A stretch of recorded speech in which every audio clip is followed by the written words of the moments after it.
বাপরে বাপ, এই আপেলগুলো খেতে সেই টক। মা দেখে ফেলার আগেই আপেলগুলো টেন থেকে ফেলে দেই। এ কি, ওই দুষ্টু বাচ্চাটা আমাকে না খেয়ে এভাবে ফেলে দিল। না, আমাকে এভাবে বসে থাকলে চলবে না, এক্ষুনি মাটির নিচে গিয়ে আমাকে গাছ বের হতে হবে।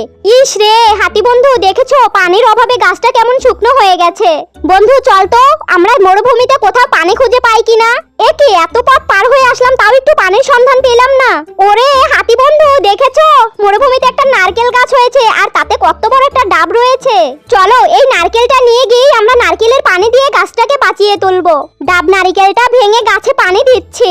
ওয়াও, টমি বন্ধু আমাকে ডাবের পানি দিয়েছে, তাড়াতাড়ি আমাকে বড় হয়ে ফল দিতে হবে। এই বন্ধুরা উঠে পড়ো, দেখো আমি কত আপেল ফল দিয়েছি। এ কি, মরুভূমিতে আপেল গাছের জন্ম হয়েছে। আপেল গাছটা শুদ্ধ আমি কেটে নিয়ে গিয়ে বাজারে বিক্রি করব। তোদের কারোর কথা শুনবো না, গাছটা আমি নিয়ে গিয়ে আপেলগুলো বাজারে বিক্রি করলে অনেক টাকা পাবো। দুষ্টু চোর, তোর তো সাহস কম নয়, তুই আমাকে কাটতে এসেছিস, দাঁড়া রে। বন্ধুরা, আপেল বন্ধুর জন্য সবাই ভিডিওতে লাইক, কমেন্ট, সাবস্ক্রাইব করো।